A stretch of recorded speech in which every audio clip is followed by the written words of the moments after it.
Heipä hei kultamusukat, täällä taas Jani ja opiskelijatyöntekijän aamuhuuto Malagasta. Mä lähdin tänne rannalle valokuvaamaan ja Hannu jäi väsyneenä hotellihuoneeseen nukkumaan.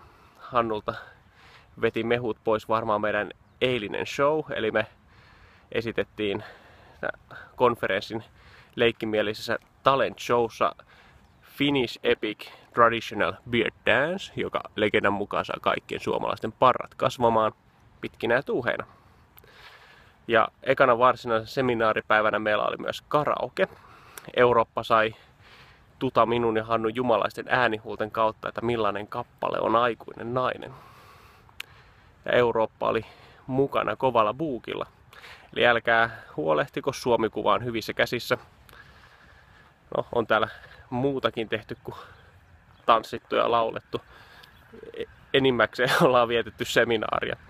Ehkä päällimmäisenä jäi mieleen semmoinen niin kuin yhtenäinen näky, mikä Agape Europella vallitsee, että tavoitteena on jatkuvasti tehdä niin kuin nuorista aikuisista opiskelijoista opetuslapsia, jotka tekee opetuslapsia. Se, että jos olisi ihan sairaasti työntekijöitä ja resursseja, niin se olisi jees, mutta sillä ei niin kuin evankeliuma menisi kaikista parhaiten eteenpäin, vaan sillä, että sen evankeliumin tuo toisen ihmisen elämään oikeasti ihminen, joka tuntee, rakastaa, välittää. Ja se tekee siitä niin kuin merkityksellistä.